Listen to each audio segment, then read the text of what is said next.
Well, good morning. My name is Paulo. I will be leading us in meditation this morning. Um, a little bit about what we will do. So, I always say like meditation's a loaded word, right? Like you have many styles of meditation. Some of them involved thinking deeply about a thought, or I don't know. It's a loaded word that gets thrown around a lot. In particular, what we do here is called calm abiding, really, which even that name just sounds convoluted to me, like calm abiding. Like, I guess, well, yeah, you're abiding in your calm, right? What does that mean? It means that we're trying to pick an object, and we're trying to focus on that object for a prolonged period of time, right? In particular, today, we will be picking our breath, and we will be trying to focus on our breath, right? But to practice meditation is not just like, oh, here's the breath, and then I stay there for half an hour, right? Like the reality is that we have minds, and you have minds, you have thoughts. Those thoughts will arise inevitably as we're trying to pay attention to our breath. And they'll take us to like, oh, I forgot to pick up eggs this morning, or whatever that might be. Or, I have a tough meeting tomorrow, or, whatever your mind goes. And so the practice really is noticing that you've lost your attention, that you've veered off the path of trying to pay attention to your breath, and then bringing your attention back home, right? And that sounds simple, right? But like we know that if you've been doing this for a little bit, you know that you get distracted, right? And oftentimes what happens is that you get distracted and then you try to use force, right? Like you try to be like, oh, I'm going to put my attention over here. And then your attention just goes wild in the opposite direction, right? So we're really trying to find these middle ground where we are noticing that we have thoughts and we're not beating ourselves up about it, but we're also not indulging in the thought. We're just noticing that it happened and just gently bringing the attention back to the breath, right? What's the value in that? I mean, you'll have to answer that for yourself, right? And I encourage you to really look into what motivates you to like come to the cushion and work on meditation, right? There's many reasons. I'll offer you a couple that I've thought about for myself. Our attention is probably, our attention, our time, which are, could be interchangeable depending how you define them. Probably one of the most valuable things we have, right? So much so that in today's world, our attention is monetized, right? Think Facebook, Instagram, TikTok, whatever you want to call it, right? Whatever this is literally being monetized. There's a whole system designed to steal your attention and make money off of your attention, right? So some people think your attention is pretty valuable. And maybe you should think your attention is valuable too, but not in a money way, right? To me, one of the nicest gifts somebody can give me or I can give to anybody is my attention, my time, right? When they're talking to you, are you lost in thought? Are you actually showing up to the conversation and really paying attention to what's going on? That's a beautiful thing to be able to give to a loved one, right? So being able to cultivate your attention and focus on what you want to focus is not what Mr. Zuckerberg or whomever wants you to focus on. It's a gift to yourself. There's many other reasons, right? It helps with blood pressure and depression and anxiety and all this good stuff. But I think in the world that we live in, your attention spans are getting shorter and shorter and shorter. So I think training and being able to pay attention and choosing what we pay attention to is really valuable for our peace of mind.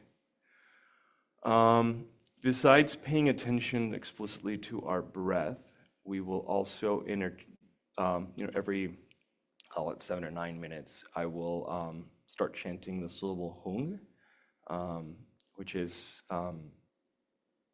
traditionally in Tibetan Buddhism a representation of the Buddha mind.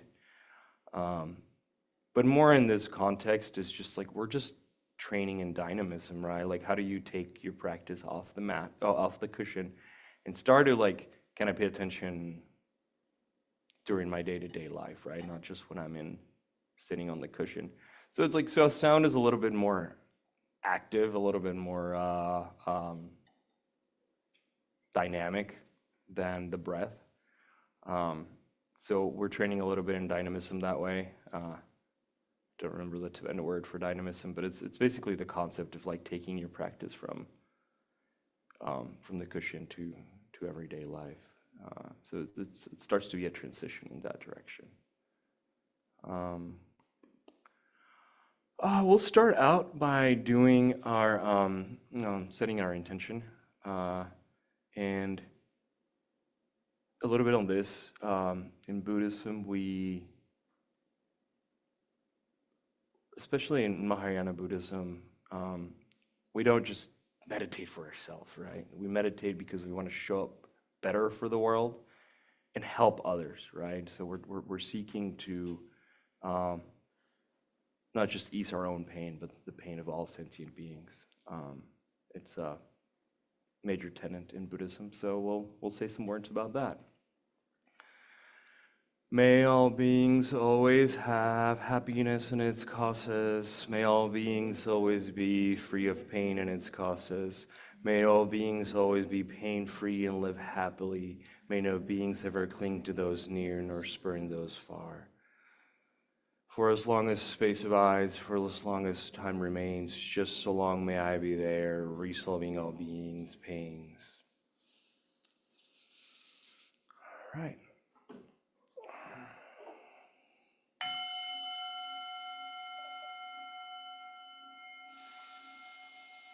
So allowing your mind to come home, home meaning your body, the present moment. How do we get there? Just noticing the breath, right? You might notice your breath as it comes in and out of your nose. You might notice as it expands your lungs.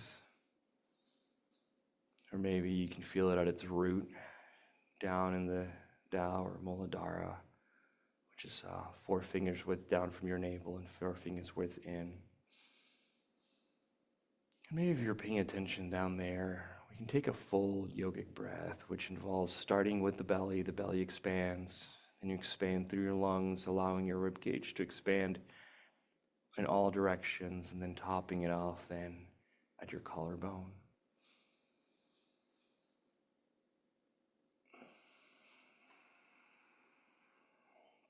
And I like to allow my breath to take just like a split-second pause at the top and at the bottom. So you inhale all the way,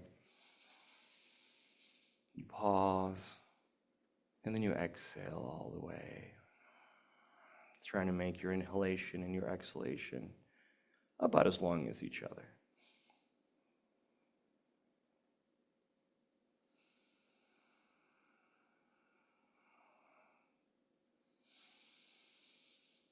As we arrive here in our bodies, noticing if there's any excess tension around the shoulders, or we're clenching our jaw, or tightening our bellies, and just letting our shoulders fall away from our ears, giving some space between our teeth, letting our belly just relax and be the way it wants to be.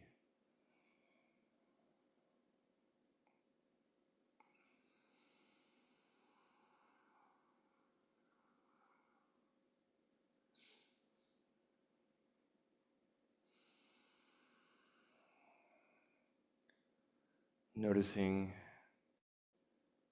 how our sits bones meet our cushion, just feeling supported by earth itself.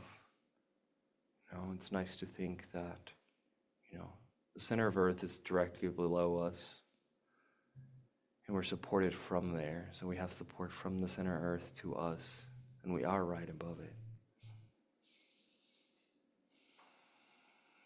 Just feeling supported by the earth. No judgments, no expectations, just open support.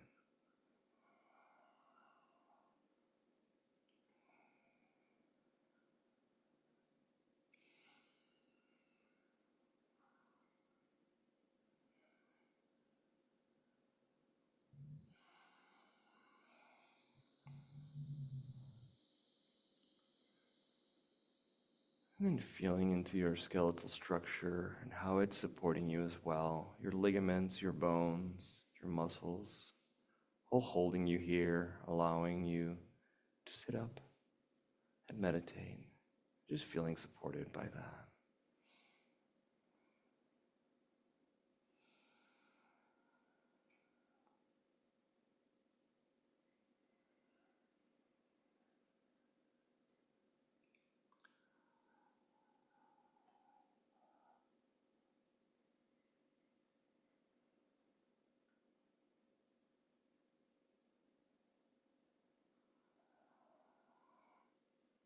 And then noticing that we are awareness, we have awareness, we're able to pay attention to our body. Traditionally, yogic traditions of India, Tibet, Southeast Asia, China, tell us that our attention resides inside our central channel in our body, which is about the size of the width of a pencil, and it goes from the jaw all the way to the top of our heads, right in front of our spine. Some people think about it as the vagus nerve that helps you give it a physical form.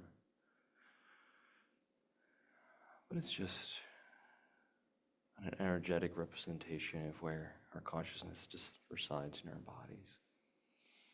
And just feeling supported by the fact that you do have consciousness and awareness, and it is through this consciousness and awareness that you can pay attention and meditate.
Noticing if you have lost your focus on the breath, just gently finding it again, wherever it's compelling to you.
We'll chant Hong.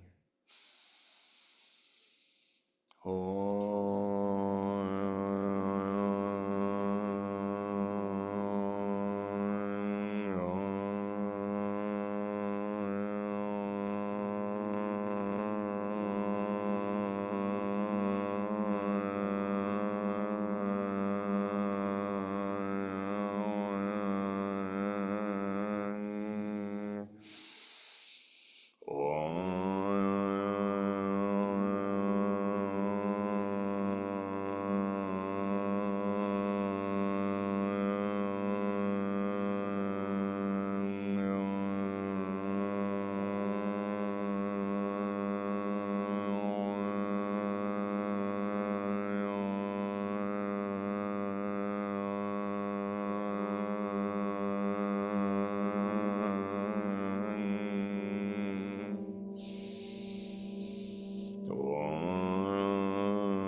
I'm just noticing the state of your mind, the state of your body, just being curious.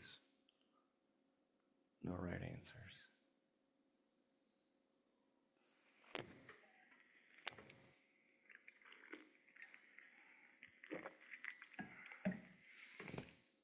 As that experience subsides, it's nodding your attention back to your breath.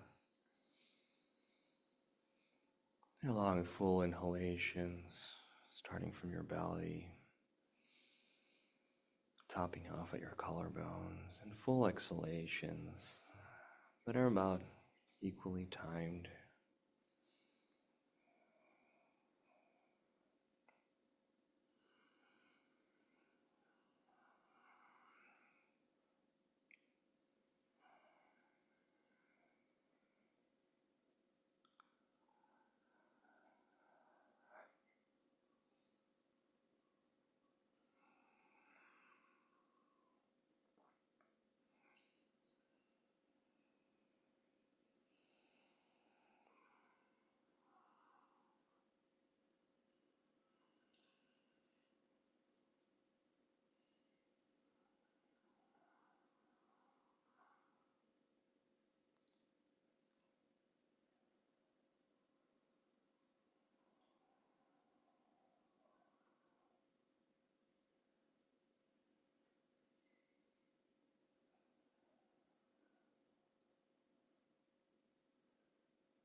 And remembering that the practice is to bring the attention back to the breath, so not getting discouraged when you get distracted. It's better to think that it's just an opportunity to practice a little bit more. The difference between a master and a beginner is not that he doesn't get distracted, or she, or they, is that they come back more times to the breath. Right?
when we notice our thoughts, we don't fight them.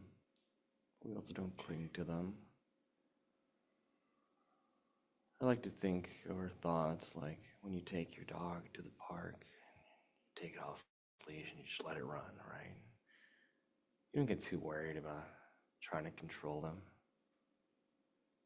But you do pay attention, you know. So it's a little bit like that, and just letting the thoughts go away and tire themselves out, and you're just here paying attention to your breath.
And we'll chant home again.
We go back to pay attention to the breath.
Maybe you notice that tension has crept back in your body, or you're feeling a little dull. Either way, we can take a deep inhalation through our nostril and imagine there's light coming into our bodies and just waking us up. Hold that inhalation for about 3 seconds, and we do a relatively forceful exhale through the mouth, just wiping away all the cobwebs and extra stress, right? So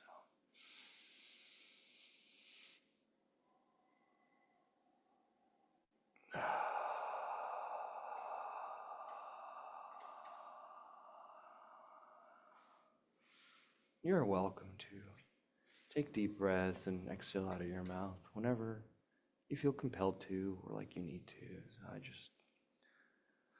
you have permission.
We'll do Hung one last time.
And coming back to the breath.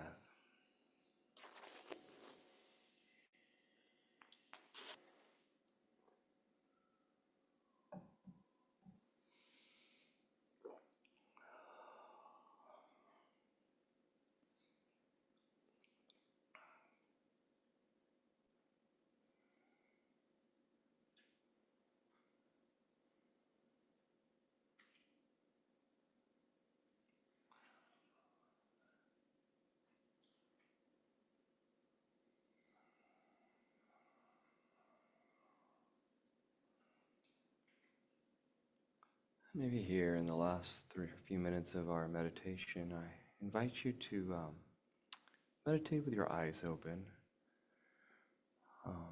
In our tradition, we meditate with our eyes open because we are not trying to meditate to run away from the world, but as a gesture of showing up and being present here now, we do it with our eyes open.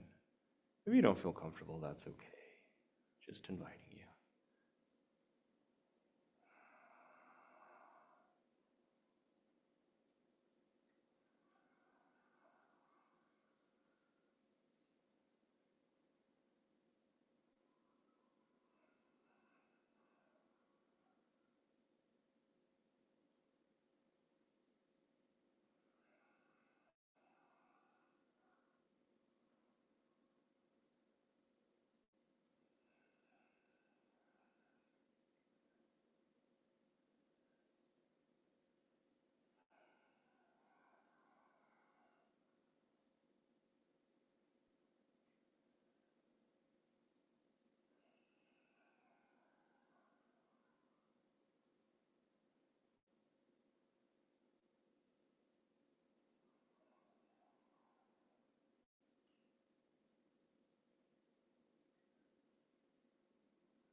Thank you for sharing your breath with me this morning so far.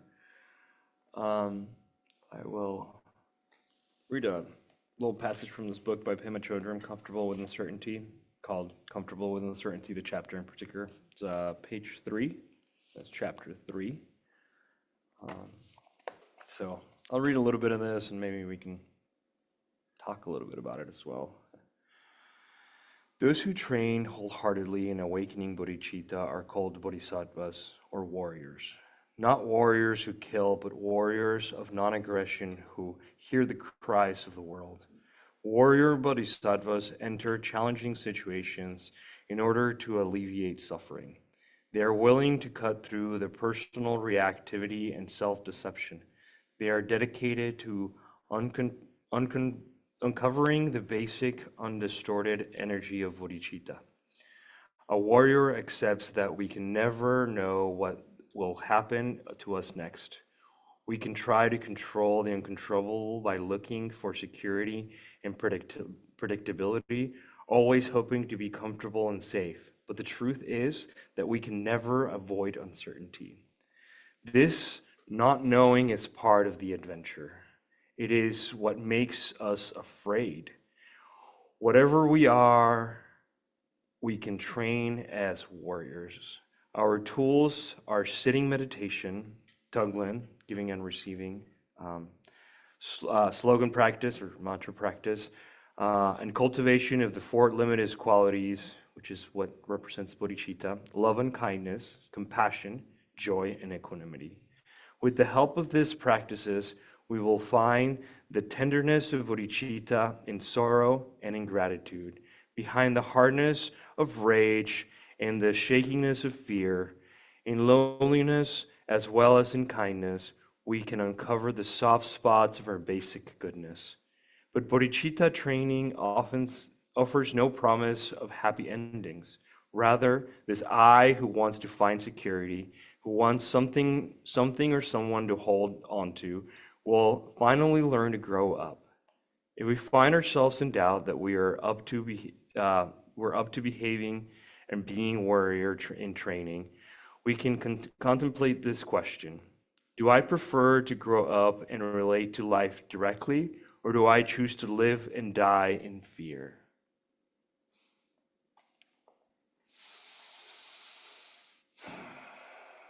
First, what is a bodhisattva, right? So, she does a beautiful job at describing this warrior quality, but it's often in Mahayana Buddhism is a commitment we take to not reach enlightenment for ourselves, but to reach enlightenment for the sake of all sentient beings, right? So the work we do, the way we show up to the world is fearlessly, knowing that it is uncertain, knowing that at times we will hurt, be disappointed, but we do it because in many ways it's the right thing to do.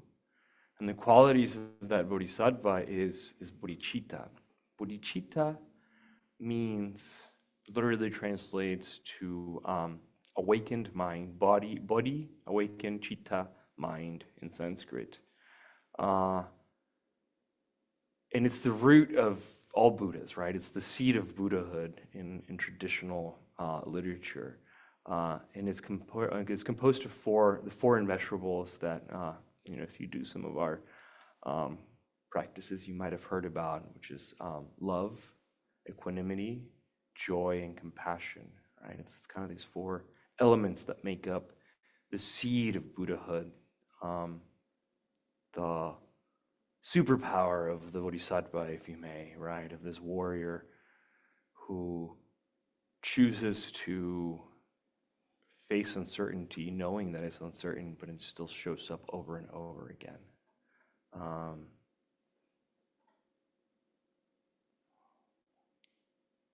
Yeah, maybe that's why you're here, maybe not, but that is the path that us in Buddhism choose to take, lifetime after lifetime.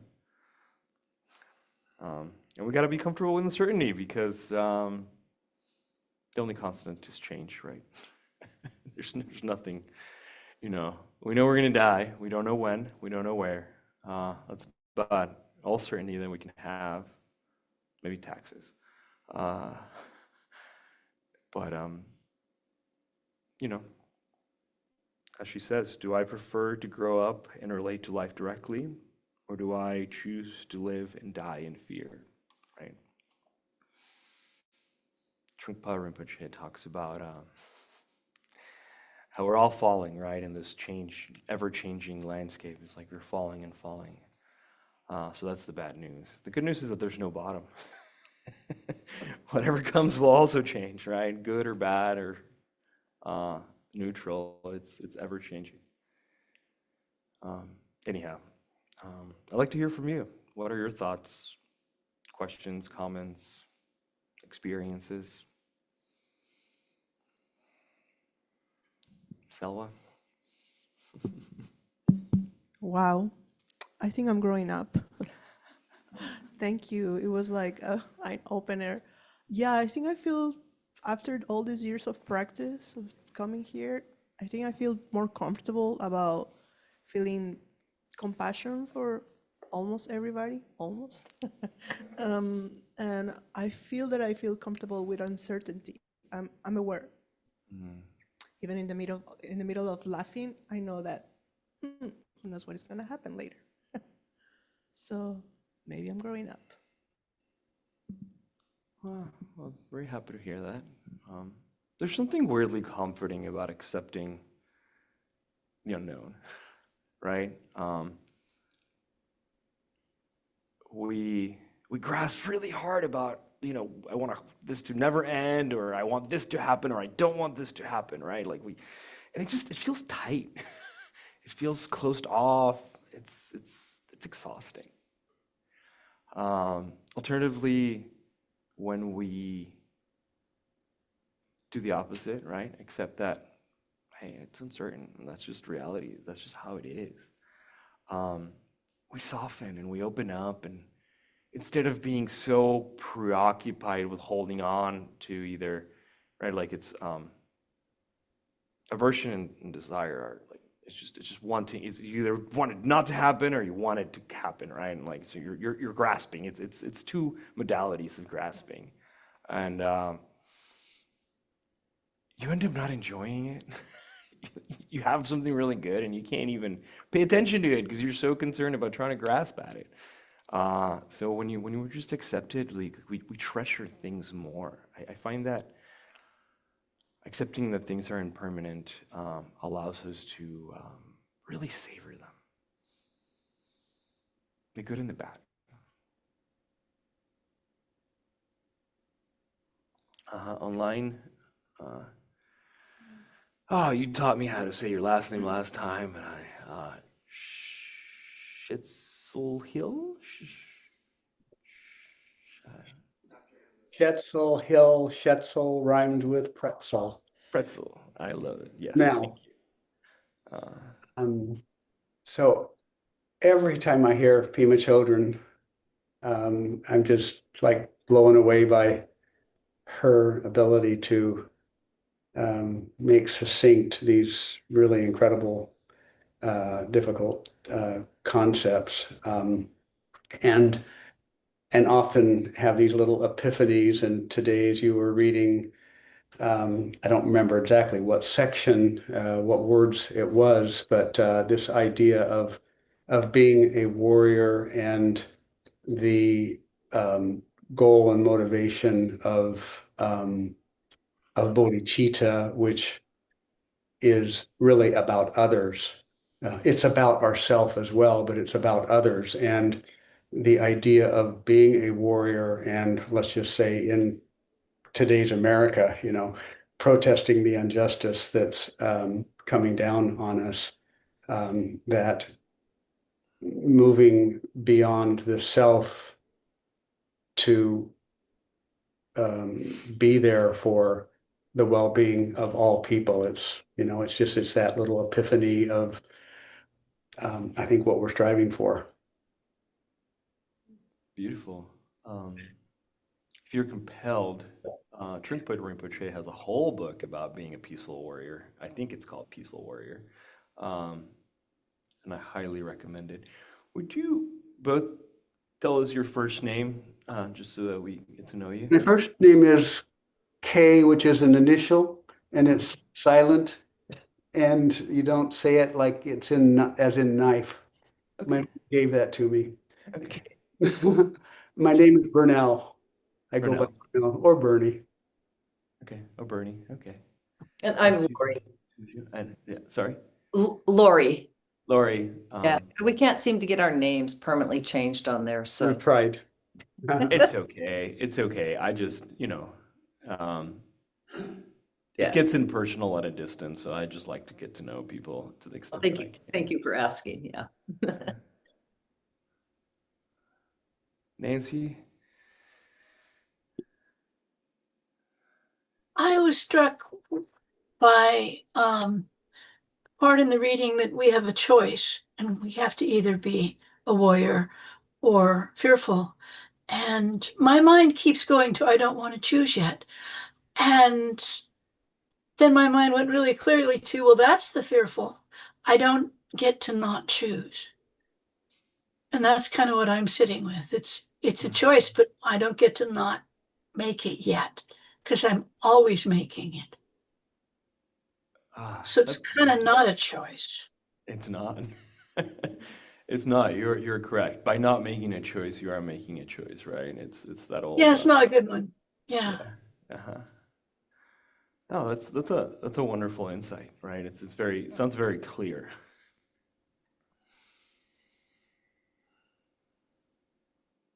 All right. Anything else? Okay. Well, let's breathe for a couple of minutes and just settle back down, and we'll do our closing prayers.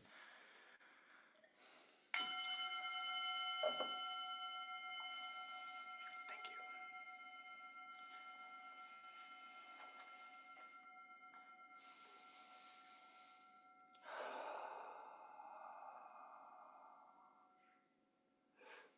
And connecting back with your breath, touching into supports that we talked about earlier, feeling supported by earth, feeling our connection to our seat, reminded that our seat is directly above the center of earth, and that truly earth just supports us without any expectation. Connecting to our bones and our ligaments, our skeletal structure, and how they support our bodies. Feeling into that, and feeling into our central channel, this mystical thing that holds our attention, our consciousness in our bodies. It's not just the brain, right? Modern science is showing us that there's intelligence all over our bodies, not just the brain.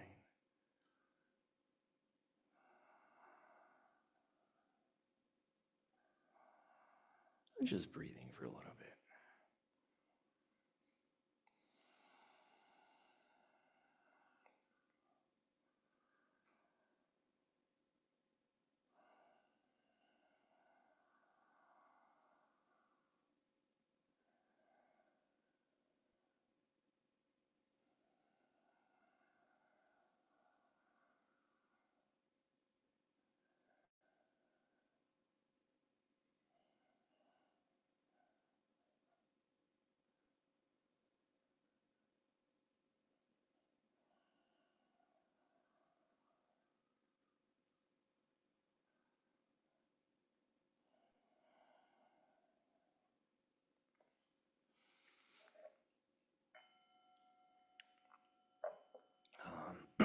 And we'll close it out by dedicating our merit.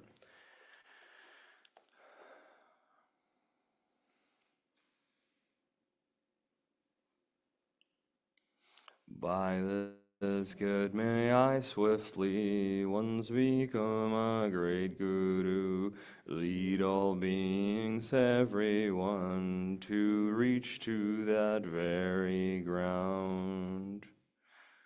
With all of you in mind, we light this lamp of clarity. May the glow of love, wisdom shine within us, everyone, till we all rise forth born in one enlightened mandala. We dedicate our merit to all sentient beings, but in particular today to Tadeo, Thomas, Kelly, Gassa, Camachos, Monica, Benjamin, Maria, Shelley, um, Kaisu, Gary, Andrew, Marcel, Rangdol, Den, Sega, Summer, Mom, Claudia, Mike, Tema, Cindy, Brad, Devin, Abraham, Catherine, Tekla, Declans, healing all those suffering due to colonization, Max, Mom, Marty, Haiti, David, John W., Jimmy, Preston, Nara, Health, and Health, Donna, Delia, Harlamas, Annan Harvey, victims of oppression, the victims of fire, animals.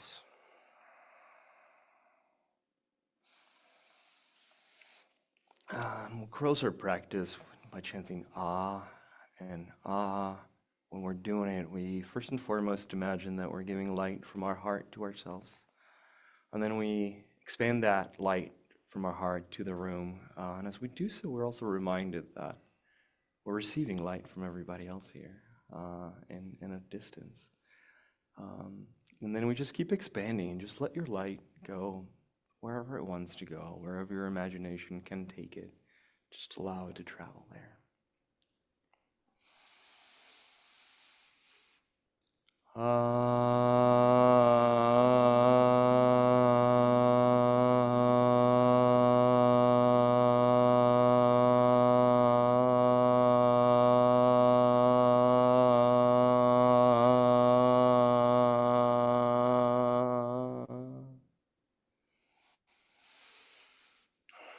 Thank you very much for meditating with me this morning. I have a couple of announcements here. September 7th, which is 2 Sundays from now, yes, we will start our new series. We'll have a welcome event, and we will also start our fall teaching series, 2 Wings of Buddhist Practice, Love and Wisdom. It's like kind of like, yeah, I love that they're translating as love. I often have heard it used as skillful means, right, which is a little bit like more technical. But love has this expansive quality to it, which is definitely at the root of our tradition. So I highly recommend it. And it's, this 2 wings, right? So like a bird needs 2 wings to fly. So like a Buddha needs these 2 wings to fly, which is love and wisdom, and skillful means and wisdom. So, and that will be every first and third Sunday, so please come. And then I'm very excited. We have an upcoming retreat, September 12th and 14th, and it's kind of the kickoff of a 3-year cycle of teachings on our Sokchen teachings, which I'm very, very excited about. I've been talking to Lama Ritzing about it, and it's going to be a whole teaching on the dakinis. And if you don't know what the dakinis are, they are often translated as sky dancers, and they're these kind of spiritual helpers of the Buddhas. They're also often enlightened beings, right? There's a dakini right there. There's 2 of them. But it's, there's this powerful wisdom energy associated with them and their practices. So as part of that 3-year cycle, we will learn some of their practices and how to bring them to our day-to-day life. And they're super enriching. So if you're compelled to dive deeper into that Tibetan Vajrayana, often called tantric practice, it's a great time to get into it because we're starting a 3-year cycle.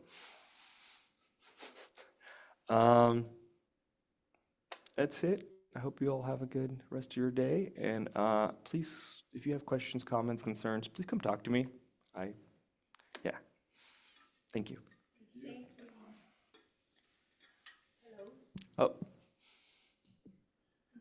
Selwa's got something to say. Oh, no, sorry. Hi, Mr. K. This is Sewa in Houston. Just wanted to say hi. Welcome to the Sangha.